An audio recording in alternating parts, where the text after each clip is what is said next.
Welcome to the deep dive, where we unpack complex topics to make them, well, highly relevant and easy to grasp. Today, we are jumping headfirst into Chapter 19, the endocrine system. This is the body's master network for chemical communication. It really is. And I think the single most important thing to get right from the start is the difference in speed. You have the nervous system, which is all about crisis management. It's fast, it's specific, and then it's over in seconds. Right, the first responder. Exactly. But the endocrine system, that's your long-term strategic planner. Absolutely. It runs on hormones, these chemical messengers that get released into the bloodstream, and they regulate these, ongoing long-haul processes. We're talking about growth, development, metabolism. The effects might take hours or even days to show up, but they stick around for just as long. It is definitely the long game. And we should probably clarify a few terms here. You have your endocrine cells, which release their hormones right into the body's fluids, into the bloodstream. And that's different from exocrine glands. Totally different. Exocrine glands secrete things onto a surface, like sweat or salivary glands.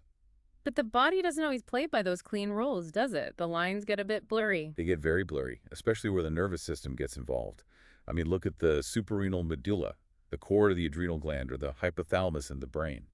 The hypothalamus is brain tissue, but it's making and releasing hormones. So it's both. It's a neuroendocrine structure. Precisely. It's a perfect hybrid. Okay, before we dive into the anatomy, let's talk about the messengers themselves. How are these hormones even classified? Chemically, we can sort them into four main buckets. First, you have the simplest ones, the amino acid derivatives. Think thyroid hormones or catecholamines like epinephrine, adrenaline. Right. Then the biggest group by far, the peptide hormones. These are just chains of amino acids.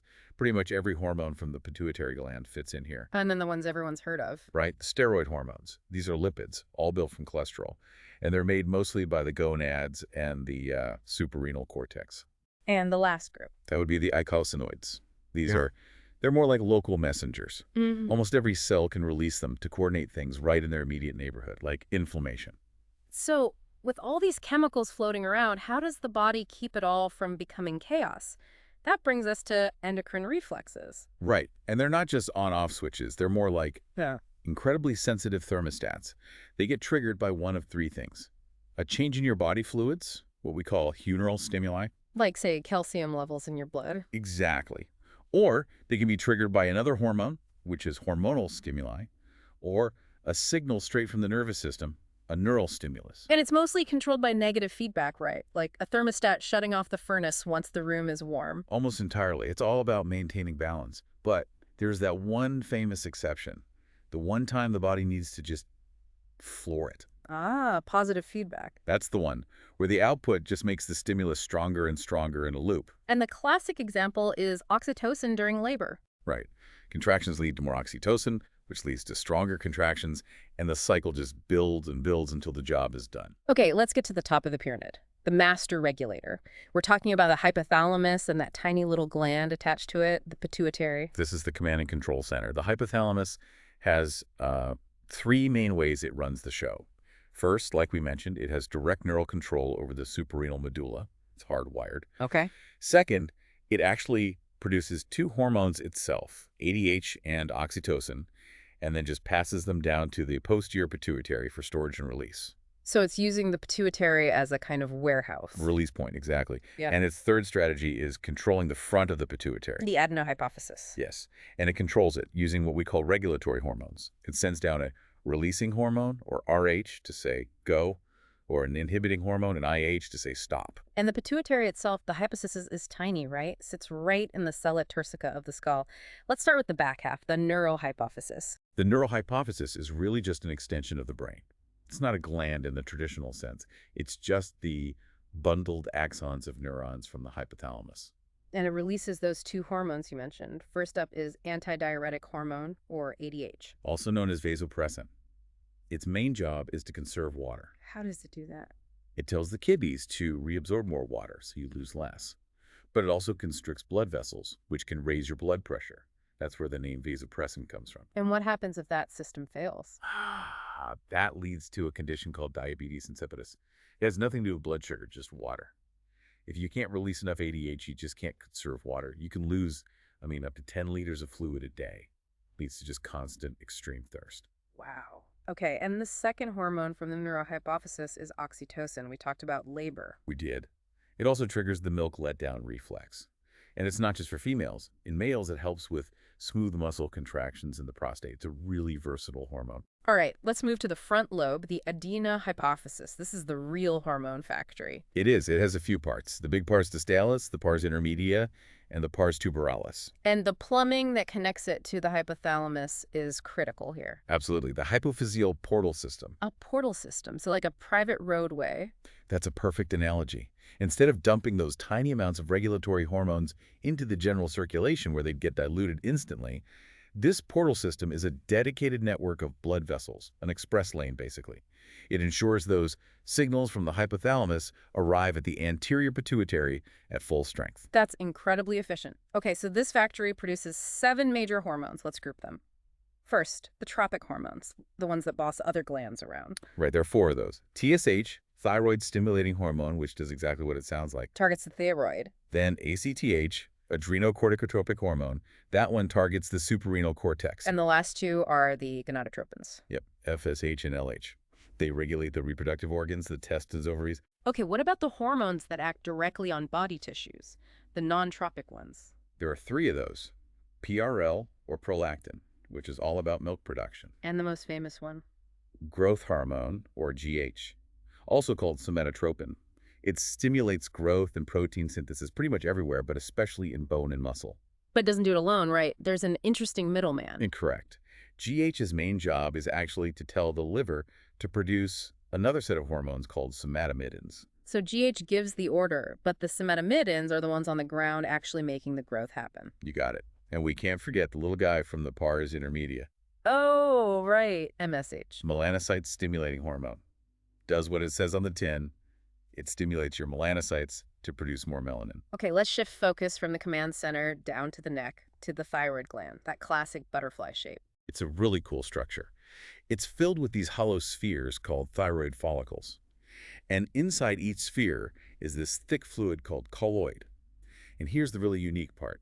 The thyroid is the only endocrine gland that stores its hormone product extracellularly outside the cells. So it's basically stockpiling the raw materials in that colloid. Exactly. The cells, the T thyrocytes, pull in iodine from the blood. Then, when TSH, the pituitary, gives the order, they grab the stored material from the colloid, attach the iodine, and release thyroxine, which is T4, and triodohydrogenone, T3. And what's their job? Their job is to set your body's entire metabolic rate. They crank up the speed of cellular metabolism and oxygen use in almost every single cell you have. But the thyroid has a second job too, doesn't it? Related to minerals. It does. Sprinkled between the follicles are the C thyrocytes, and they produce a hormone called calcitonin. And calcitonin is all about calcium. It is. Its job is to lower blood calcium levels when they get too high. It tells your bones to stop releasing calcium and tells your kidneys to get rid of more of it. Which brings us perfectly to its direct opponent, the parathyroid glands. Right. Usually 4 tiny little glands stuck to the back of the thyroid. And their main cells, the parathyroid cells, secrete parathyroid hormone, or PTH. And PTH does the exact opposite of calcitonin. The exact opposite. It's released when blood calcium gets low. It is the single most important regulator of calcium in the body. So how does it raise the levels? What's the plan? It's a 3-pronged attack. First, it stimulates osteoclasts to break down bone and release calcium. Second, it tells the kidneys to hold on to calcium. And the third part is crucial for diet. It is. PTH triggers the kidneys to produce the final active form of a hormone called calcitriol. And calcitriol is what actually lets us absorb calcium from our food. That's right. Without it, the calcium in your diet is useless. So this constant push and pull between PTH and calcitonin keeps your calcium levels in this incredibly narrow, stable range. Moving on, just a quick mention of the thymus. Right, located in the chest. It's really most important when you're young. It secretes thymosins, which are absolutely essential for training your immune cells, your lymphocytes. But it shrinks over time. Dramatically. After puberty, it really starts to atrophy. Okay, now for the stress response center. The suprarenal glands, or adrenal glands, sitting on top of the kidneys. And you have to think of them as 2 glands in one. There's the outer cortex and the inner medulla. The cortex is all about the long, slow burn of stress using corticosteroids. Yep, all steroids, all made from cholesterol. And you can remember the 3 layers of the cortex with a simple mnemonic: salt, sugar, and sex. Okay, let's start with salt. The outer layer, the zona glomerulosa. That produces mineralocorticoids. And the main one is aldosterone. Its job is to manage your electrolytes. It makes your body retain sodium in water and excrete potassium. Then the middle layer, the thick zona fasciculata, is for sugar. This is where we get the glucocorticoids, mostly cortisol. These hormones are all about making sure your brain has a steady supply of glucose, especially during stress. They also have powerful anti-inflammatory effects. And the innermost layer, the zona reticularis, that handles the sex part. It does. It produces small amounts of androgens. They're not super important for adult males, but for females, they contribute to things like libido and muscle mass. So that's the slow burn cortex. What about the fast-acting suprarenal medulla? Now, this is where the nervous system sends a direct emergency signal. The cells here, chromaffin cells, are basically modified neurons. When the signal comes in, they flood the bloodstream with epinephrine and norepinephrine. Adrenaline. The fight-or-flight response. Exactly, but it's a response that lasts. It keeps your heart rate up, your muscles primed, your glucose high for minutes after the initial scare is gone. This is where things get really cool, I think. Organs that we don't think of as endocrine glands acting like them, like the kidneys and the heart. The kidneys are endocrine powerhouses. They make three critical substances. First, renin, which is an enzyme that kicks off a whole cascade that ends with aldosterone release to manage blood pressure. Okay. Second, they produce erythropoietin, or EPO. That's the hormone that tells your bone marrow to make more red blood cells. Ah, and that's the one we hear about in sports doping. That's the one. More red blood cells means more oxygen. And third, as we said, the kidneys make calcitriol to help you absorb calcium. In the heart, it seems so counterintuitive that it would be an endocrine organ. But it is. When your blood pressure gets too high, the heart muscle itself gets stretched. In response, the heart cells release hormones called ANP and BNP. And their job is to tell the body to get rid of salt and water to bring the pressure back down. They directly counteract aldosterone and ADH. Amazing. Okay, let's hit the big metabolic hub, the pancreas. Right. It's a mixed gland. It has exocrine functions for digestion, but scattered throughout it are these little endocrine clusters called the pancreatic islets. And this is where blood sugar is managed. Yeah. This is ground zero for glucose homeostasis. You have two main players.